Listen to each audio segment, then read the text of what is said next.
बिस्मिल्लाहिर्रहमानिर्रहीम। अस्सलाम वालेकुम, वेलकम बैक टू मे तकी ऑफिशियल। क्या हाल है आप सबका?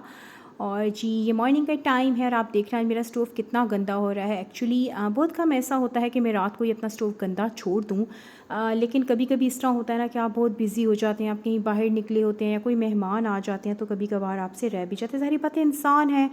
तो मेरे साथ भी कल कुछ ऐसी सिचुएशन हुई थी। कल एक्चुअली मेरे हस्बैंड के बहुत अच्छे फ्रेंड जो बिल्कुल हमारे भाइयों की तरह, वासिफ़ भाई, वो कराची से आए हुए थे, वो हमसे मिलने आ गए और फिर हम लोगों ने डिनर विनर साथ किया। और उसके बाद ज़ाहिर बात है मैं बहुत टायर्ड हो गई थी, तो मैंने सोचा कि चलो ये जो है ना मैं सुबह के लिए छोड़ देती हूँ। तो कभी कभी थोड़ा लेज़ी होने का भी दिल करता है। तो खैर अब मैं उठी और नाश्ता वाश्ता मैंने कर लिया था, तो फिर मैंने सोचा कि मैं नाश्ते के बाद इसको क्लीन अप करूँगी।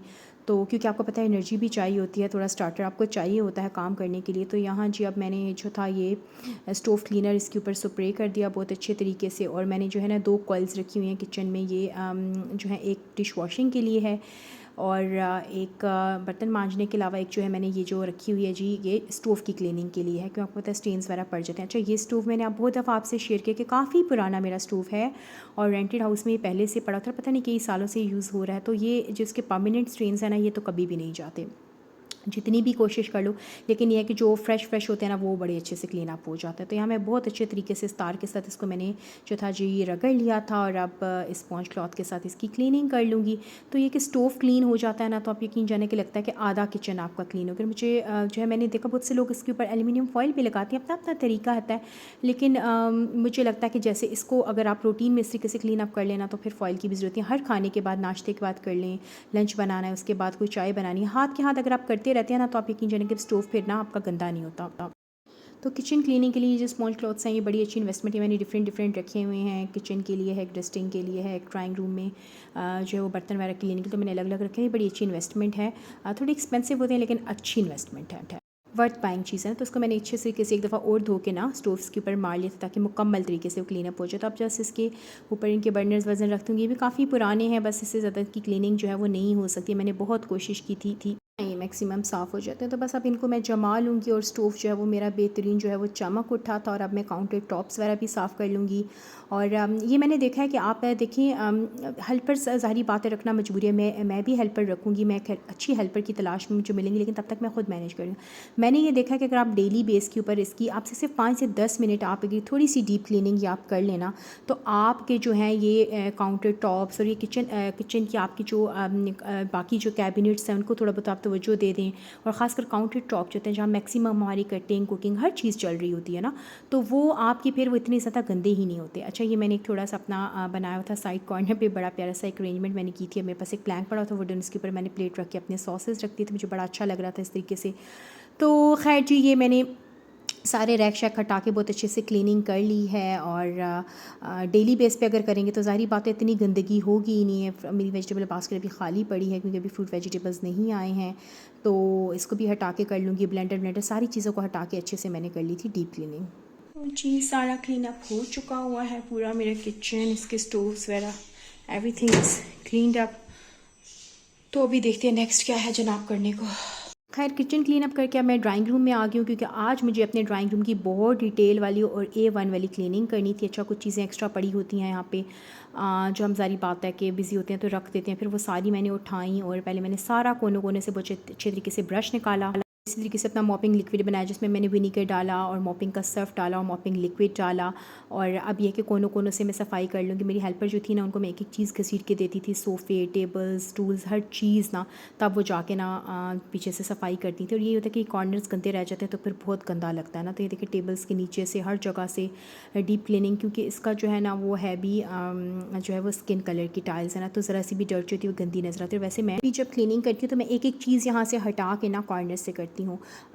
तो बस जी, अब ये दरवाज़ों के पीछे आपको पता अक्सर हेल्पर्स छोड़ देती हैं, ये बहुत गंदे गंदे एरियाज़, फिर यहाँ गंदगी ने डिपॉजिट्स होने शुरू हो जाते हैं और वहाँ से आपका फ़र्श और आपकी टाइल्स जो है ना वो डिसकलर हो जाती हैं। अच्छा, मुझे यही हमेशा कंप्लेंट रहती है हेल्पर्स के साथ, वो कभी भी ना दीवारों के और दरवाज़ों के कॉर्नर्स के साथ से वो मॉपिंग नहीं करती है ना। तो आज मुझे बड़ा अच्छा लग रहा था और मैंने काफ़ी दिन से नहीं की थी ना सफाई, तो आज मैं चीज़ें हटा हटा के, ये देखें ये सोफ़े इतने हैवी नहीं होते हैं, लेकिन देखें क्लीनिंग अगर आपने करनी है तो फिर आपको मेहनत से करनी पड़ेगी। कच्चा कच्चा अगर आप सामने से लगा देंगे पोछा, तो बाकी फिर एरिया आपका गंदा लगेगा, कुछ एरिया साफ़ लगेगा। तो यहाँ मैंने सारे जो थे सोफ़े अपने हटा दिए थे, क्योंकि आज मैं जो है फुल फ्लैज क्लीनिंग के मूड में थी, तो आज क्लीनिंग मूड में रहा। इसलिए मैंने पहले सोफ़ों को हटाया जी, उनके नीचे से सारी मॉपिंग की, फिर मैंने उनको अपनी जगहों पे करके पीछे से सारी मॉपिंग की। ये टी ट्रॉलीज़ वगैरह जो पड़ी होती हैं सारी एरियाज़ मतलब मैंने क्लीन अप कर दिए, कॉर्नर कॉर्नर मैंने साफ़ कर दिया, क्योंकि फिर मुझे पता था कि मैंने इसको ना 1 वीक बाद ही क्लीन करना था। और ये देखें अब डाइनिंग एरिया में आ गई हूँ मैं यहाँ पर, और ये चेयर्स वगैरह मैंने सारी पहले हटा दी थी अच्छे तरीके से। ये कुछ सामान है जो मेरी ब्रदर इन लॉ का पड़ा हुआ, टर्की जाना है, कुछ चला गया कुछ रहता है, तो यहाँ मैंने सारा बहुत अच्छे से मॉप वगैरह कर दिया है, चेयर्स वगैरह भी सेट कर दिए। अब मैं बस अपनी ये डस्टिंग करूँगी सारी। ये कुछ एक्स्ट्रा सामान डंप हुआ है डाइनिंग टेबल पे, और ये इंडक्शन हमारा ख़राब होता है रिपेयरिंग के लिए पड़ा हुआ है, और कुछ सामान है इसको मैं सारे कुछ सेट करती हूँ, और इसकी अभी मैं करूँगी सारी टिंग, तो सबसे शेयर करती हूँ। तो आपने देखा थोड़ा सांस मेरा चढ़ गया था, क्योंकि क्लीनिंग इतना आसान काम नहीं, काफ़ी अर्से से मेरी हेल्पर करती हूँ, बड़े टाइम बाद मैंने खुद करना स्टार्ट किया। तो ऑन एंड ऑफ बीच में कर लेती थी, लेकिन फिर भी इतनी यूज़ टू नहीं। लेकिन खैर कुछ भी काम करना नामुमकिन नहीं होता, आप कोशिश करें तो आप बहुत अच्छे से कर सकते हैं। तो यहाँ जी अब मैं डाइनिंग टेबल, क्योंकि मेरा ग्लास टॉप का, और आपको पता है ग्लास टॉप अच्छी तो बहुत लगती है, लेकिन फिर उसकी क्लीनिंग जो है ना वो बहुत जो होती है वो टाइम लेती है। तो मैंने अच्छे तरीके से स्प्रे कर लिया था यहाँ पर क्लीनिंग लिक्विड जो था उसके साथ, और फिर मैंने ऊपर से नीचे से सारी जगह से डाइनिंग टेबल को बहुत अच्छे से साफ़ कर लिया। बहुत दफ़ा मैंने सोचा कि इसके ऊपर मैं कुछ ला के टेबल क्लॉथ डाल दूँ, लेकिन मुझे अपनी पसंद का मिला नहीं, तो बस फिर रह जाता था, रहते रहते रह ही जाता था। तो खैर जी अब देखें चेयर्स को भी मैं कितने अच्छे तरीके से क्लीन अप कर रही हूँ, और ये इसकी क्योंकि इसके पे डर्ट जम जाती है ना, डस्ट हो जाती है, तो अच्छे तरीके से इनकी ना टांगों वांगों को और ऊपर के सारे जो इसकी एरिया है ना चेयर का, ये मुझे बहुत अच्छे तरीके से साफ़ करना पड़ता है।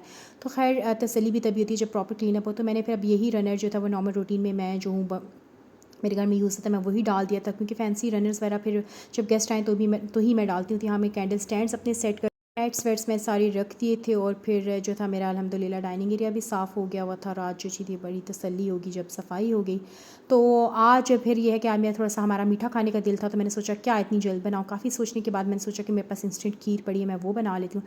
तो 1.5 किलो 2 किलो के बराबर मेरे पास दूध था, और ये जो था नेशनल का जो था इंस्टेंट खीर मिक्स था, और इसके अंदर बस मैंने दूध जो था ऑलरेडी बॉयल हो चुका हुआ था, तो उसके अंदर मैंने ये ऐड कर दिया। और बस ये इंस्टेंट मीठे बनाने बड़े आसान है जी, क्योंकि आपने बस उनके अंदर चम्मच ही हिलाते चले जाना है। अच्छा इसके अंदर मैंने कंडेंस मिल्क ऐड किया था। अच्छा कंडेंस मिल्क का ये है कि अगर आप देख लीजिएगा इसके अंदर मीठा ऑलरेडी होता है, तो उस हिसाब से आप ऐड कीजिएगा, बहुत मीठा भी ना हो। वैसे तो मीठा बनने के बाद थोड़ा कम भी हो जाता है, और थोड़ा सा ये कि ये आपके मीठों को बड़ा थिकन भी कर देता है ना। तो ये कंसिस्टेंसी फिर आपने अपने जहन में रखनी है कि आपने किस हद तक मतलब इसकी रखनी है ना।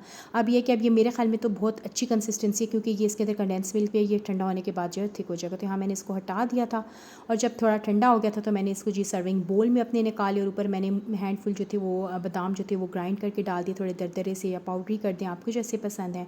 ऊपर आलमंड्स के साथ वही पुराने तरीके से जैसे हमारी अम्मियाँ सजाया करती थी खीर, वो मैंने सजा दिया। तो ये थी जी मैंने अपनी खीर बना ली, और इसको हम चिल्ड करेंगे और फिर हम इंजॉय करेंगे रात में।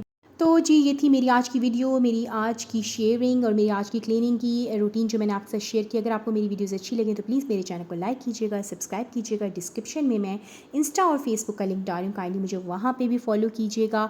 आपकी सपोर्ट बहुत मानी रखती है। मिलती हूँ आपसे नेक्स्ट वीडियो में, तब तक के लिए अल्लाह हाफिज़।